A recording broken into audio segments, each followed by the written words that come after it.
Comme son nom l'indique, cette pratique est héritée du common law. Elle vise à couvrir de honte une personne ou une entreprise pour des faits qui lui sont reprochés ou pour une sanction qui a déjà été prononcée par une juridiction ou par une autorité administrative. Son champ d'application est très large. Elle provient essentiellement du droit pénal, mais elle couvre aujourd'hui de nombreux domaines, les pratiques restrictives de concurrence, le droit du travail, mais aussi des domaines plus nouveaux comme le droit de l'environnement ou la compliance. Alors cette extension du champ d'application se double d'une autre évolution, à savoir le développement du name and shame en dehors du cadre judiciaire. Traditionnellement, le name and shame était la publicité qui était faite à une sanction qui était prononcée par un juge. Aujourd'hui, on voit que les autorités administratives indépendantes qui ne sont pas des juridictions, comme l'autorité de la concurrence, l'autorité des marchés financiers ou la CNIL par exemple, font la publicité de leurs propres décisions de sanction.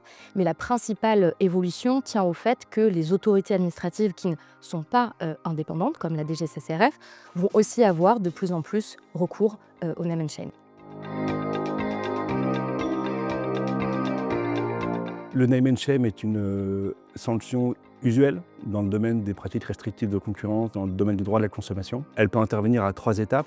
La première étape, c'est le stade le plus évident, le stade de la sanction. C'est-à-dire une fois que la sanction est prononcée, la DGCCRF communique sur cette sanction.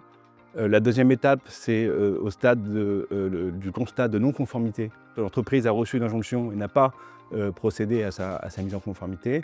Et la troisième étape, c'est l'injonction elle-même, c'est-à-dire le name and shame intervient à un stade où l'entreprise n'est pas sanctionnée et bénéficie justement d'un délai pour se mettre en conformité. S'agissant précisément du name and shame au stade de l'injonction, un décret du 29 décembre 2022 est venu préciser le régime de ce name and shame. L'administration dispose en fait d'une très grande latitude pour déterminer à la fois le contenu du message, les supports de publication et la durée de publication du message. Alors les enjeux pour les entreprises sont multiples. D'abord, il y a un enjeu réputationnel, comme on l'a dit, puisque les conséquences économiques de la sanction médiatique sont souvent imprévisibles et irréversibles pour les entreprises à partir du moment où les supports de communication sont en ligne notamment. Ça a aussi des conséquences sur la stratégie de défense de l'entreprise.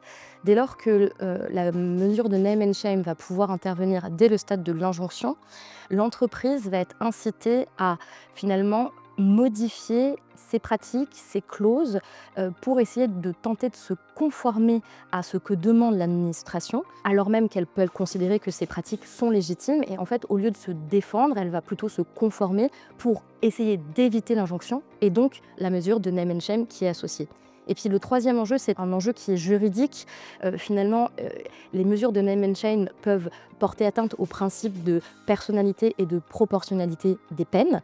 Il n'est pas rare de voir par exemple un communiqué qui va viser un groupe dans son ensemble, alors qu'en fait, seule une société de ce groupe était concernée par l'injonction.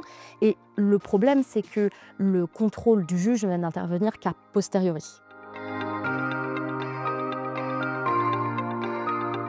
Le premier conseil qu'on peut donner aux entreprises, c'est de contester le plus en amont possible ces mesures de publication, dès qu'elles sont portées à la connaissance de l'entreprise, pour contester à la fois la nécessité de la mesure et sa proportionnalité.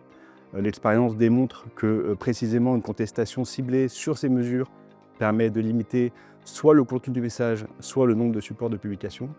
Et c'est d'autant plus nécessaire que le contrôle du juge, et notamment du juge des référés, est relativement restreint en la matière.